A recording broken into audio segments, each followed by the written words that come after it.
When I fly, I generally prefer the window seats. I know they're a bit less comfortable, but they allow me from thousands of feet in the sky to view the skylines of beautiful cities.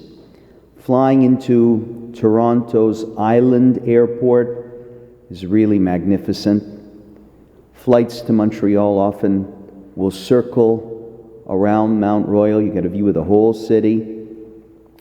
And then there's the descent as you're flying into Ben Gurion Airport in Israel, always seeing the new skyscrapers that are being built in Tel Aviv and the Mediterranean coastline as well.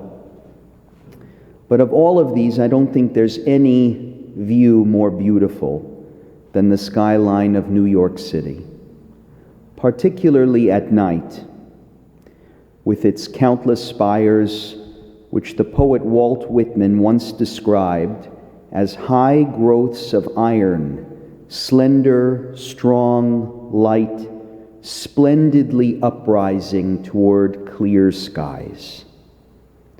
From whichever direction you approach Manhattan, my eyes first go to the Freedom Tower at One World Trade Center. It is the tallest of the Big Apple's many fingers pointing heavenward. And each time I do, I note the absence of the Twin Towers that stood there for 28 years until one Tuesday morning in September, 20 years ago today. Every time we now fly, we experience one of the legacies of 9/11. Shoes off, laptop out, finish or throw out that drink before the security checkpoint. It seems unbelievable today, but 20 years ago you could bring a baseball bat or a knife up to 4 inches long on a plane. Still, when we go through the security line, we're probably not thinking about the events of September 11th, 2001, but are focusing on the struggle to take off our shoes while simultaneously getting our laptop and bag of toiletries into the bin so that they can be screened. Every so often, history makes an indelible mark on our memories. The morning of that terrorist attack is seared into our brains as the day when, at least for this generation, a collective sense of security was shattered. As the tragedy of that early September morning unfolded, we heard the anguished cries of families fearfully awaiting news of loved ones. We saw the pictures that plastered the walls of construction sites and subway stations, the photos and descriptions of the missing. We mourned together those who left for work one morning, never to return. The sorrow of that hour transformed the world and galvanized the nation. I was at college at that time, just an hour's drive away from Manhattan at Princeton. In the weeks following the attack, extravagance was in poor taste. Frivolous behaviors were frowned upon. The usual partying and sporting events and college social life was halted. Contributions to charity skyrocketed. New Yorkers, Washingtonians, and all Americans came together.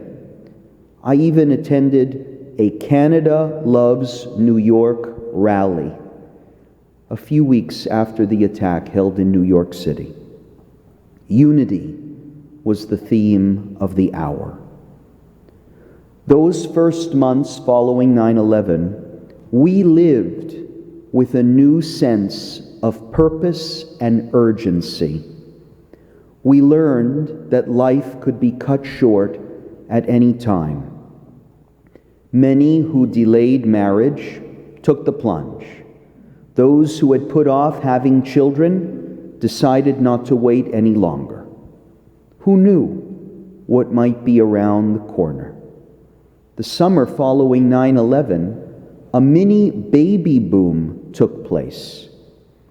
In the aftermath of 9/11, talk shows and newspapers, I remember, featured human interest stories, positive ones, about the emotional and spiritual changes that were happening within the fabric of our culture.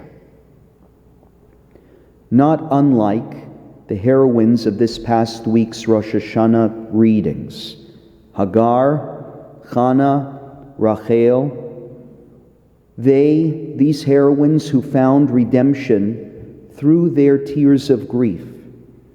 It appeared that we too were prepared to distill some meaning from our mourning.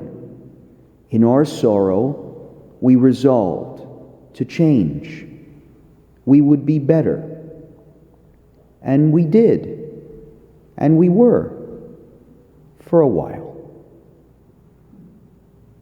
With the passing of time, a relaxation of tension causes us to slowly return to our old grooves. Except for those who lost loved ones that day, the weeks and months and years since September 11th, 2001 have seen us largely go back to the old ways of thinking and the old ways of doing. There was a fascinating article in The Atlantic last week evaluating America 20 years after 9/11. Here is what Garrett M. Graff writes. As we approach the 20th anniversary of 9/11 on Saturday, I cannot escape this sad conclusion. The United States, as both a government and a nation, got nearly everything about our response to 9/11 wrong, on the big issues and the little ones. The Great War on Terror yielded two crucial triumphs. The core al-Qaeda group never again attacked the American homeland, and bin Laden, its leader, was hunted down and killed in a stunningly successful secret mission a decade after the attack. But the U.S. defined its goals far more expansively, and by almost any other measure, the war on terror has weakened the nation, leaving Americans more afraid, less free, more morally compromised, and more alone in the world. A day that initially created an unparalleled sense of unity among Americans has become the backdrop for ever-widening political polarization. End quote. Graff's sad conclusion about the aftermath of 9/11 in American life is just as true as its effects on us as individuals. The horrific images of that morning showed us the importance of living life to the fullest. But how many working parents curtailed their hours to find more time to spend with their children because of 9/11? How many spouses invoked 9/11 to revitalize marriages gone stale? How many of us fundamentally change the way we treat those who work on our behalf, viewing their efforts with greater compassion, greater empathy? Have we sought additional opportunities to volunteer because of 9/11? Do we give more tzedakah because of 9/11? Do we wake up each and every morning with a greater appreciation of what it means to be alive? Because one beautiful autumn day, 20 years ago, nearly 3,000 people were killed for no good reason and no warning. Did you ever ask yourself why Rosh Hashanah and Yom Kippur are celebrated when they are? It actually is a terrible time for the high holidays. with Sukkot just 2 weeks away. Other Jewish holidays are tied to a particular agricultural or historical event, but the high holidays are not. An obvious answer is that Rosh Hashanah is the first day of the new year, so it ought to be celebrated on the first day of the new year. But first of all, that only answers half of the question, why Rosh Hashanah is celebrated when it is. But second of all, the Torah does not consider Tishrei to be the first month of the year. It says, HaChodesh Hazeh Lachem Rosh Chodashim, this month shall be the first month for you, and it's talking about Nisan. In the Torah, Tishrei is the 7th month of the year. So why now? I would offer that the days of awe were purposefully placed on the calendar at random, with little rhyme or reason. They were purposefully not attached to any historical event, and that's because the theme of these days is self-improvement and better living, Shuvah Cheshbon HaNefesh. And real change is not measured by what we do at those moments of intense emotion. It cannot be measured in the immediate aftermath of a tragedy or a commemoration, or as they wheel us into the operating room, or as we lie in a foxhole in the middle of a battle. For true tshuva to happen, for real change to occur, it requires the willingness to work on oneself in the ordinary circumstances of life. Those moments of great triumph and agony, the September 11ths of our lives, are, for most of us, relatively few. Our lives are defined by the ordinary moments in between, the times and days that are just random. That is why God created within us the ability to tell stories, so that we can learn from them, incorporating their lessons into our lives on those ordinary days. Even without the intensity of a trauma or its immediate aftermath, we can recall a story and remind ourselves of its meaning. On that fateful September day, 20 years ago, there were thousands of stories that were created. Most of them are not stories of Jews, but they are Jewish stories because they highlight Jewish values. They are shofar sounds by way of narrative. Just as the ram's horn awakens us to what really matters, the accounts of survivors call us to rise from the slumber of our complacency, to learn from the lessons of that fateful day and not to forget. Jarek Klimzak survived because 2 co-workers made the mistake of arriving 2 hours early for a meeting. He left the Marriott at 3 World Trade Center, which later collapsed under the debris of the second tower, to have coffee with his colleagues.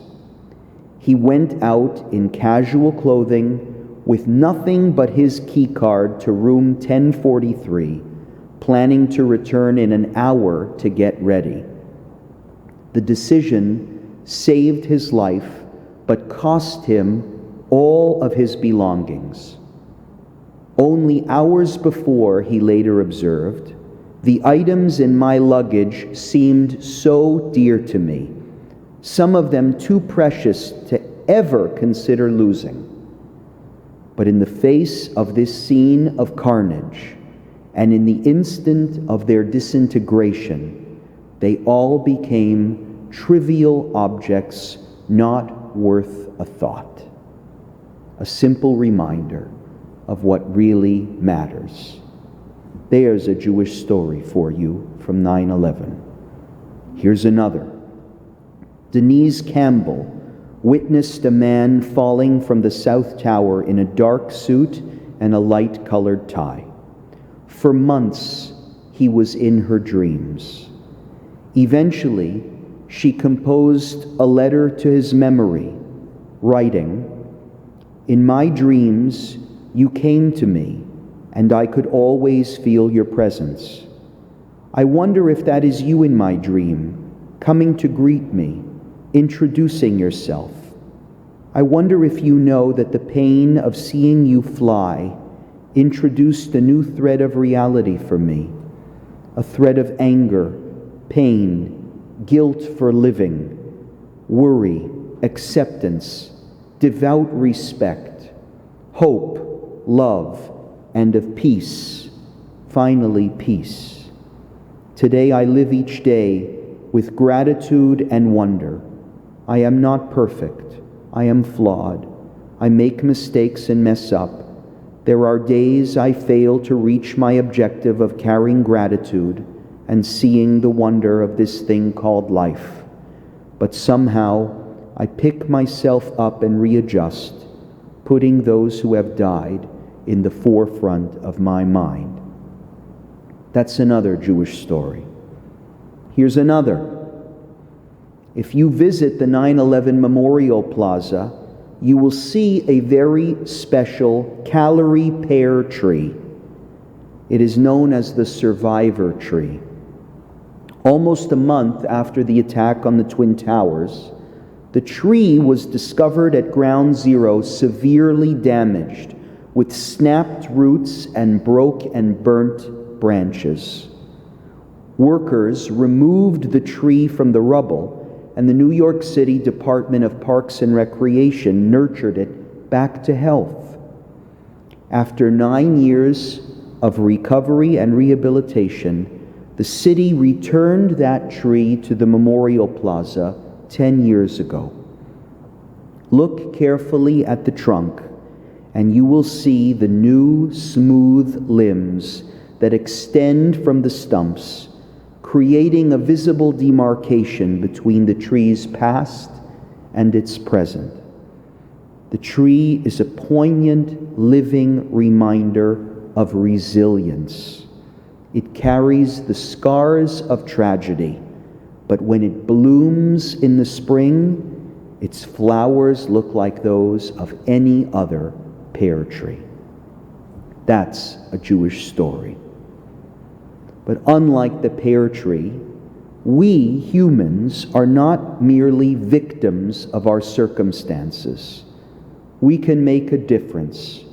Here's one more Jewish story for you. The story of Gregory Frederick. He was a hotel engineer who just happened to remember that he had fixed a shower bar in a handicapped woman's room on the 5th floor of the Marriott at the World Trade Center.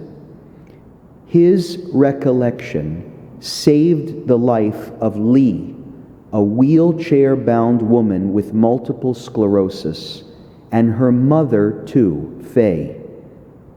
They were trapped on their floor when the passenger elevators cut out.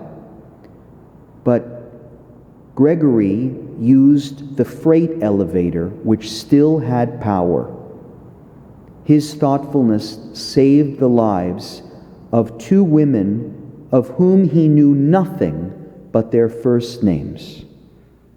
They would disappear into the chaos of that day, and he didn't see them again for 8 years. Gregory Frederick would reflect to an interviewer years later, I quote, "Sometimes our calling is way beyond us, and that's what happened to me. I happened to be at the right place. I don't know what made me think of Lee and Faye, but I thought about them. Meanwhile, I try to stay strong. It is important to live our lives to the fullest because we don't know how long we have in this world. September 11th, 2001 was a moment in time, one that will be remembered as a day of infamy. Time will continue to run its course, and as the years go by, the power of September 11th to transform our behavior will continue to diminish. Much in the same way that December 7th, 1941, another day of infamy, no longer has bearing on the actions of those born after the Japanese attack on Pearl Harbor.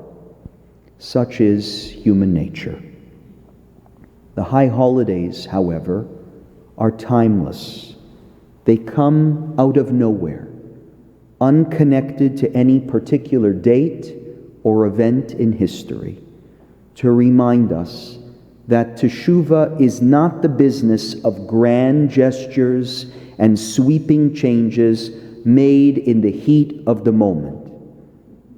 Teshuvah is at the heart of making the mundane better. As we bear in mind all of these stories, and we try to recall them, so that we can learn of life's preciousness and fragility. Said Rabbi Eliezer in Pirkei Avot, Shuv yom echad lifnei mitatcha.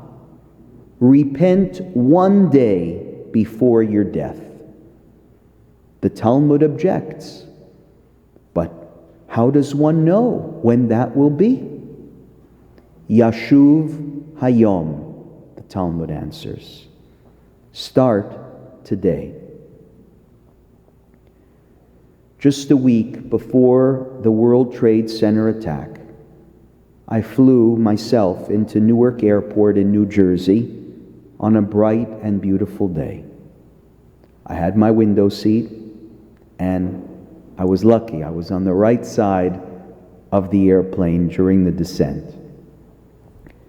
As we descended towards the runway, I had the most beautiful view of the New York skyline, the most beautiful view I ever had. And I saw the George Washington Bridge and the beautiful skyscrapers and the Twin Towers, whose commanding height always invited a glance, but no more. These buildings were a permanent part of the skyline. They were landmarks to be taken for granted. If only I had known. The suddenness and swiftness of tragedy, which impels us to live with urgency, that was the lesson we learned on September 11th, 2001, the day of.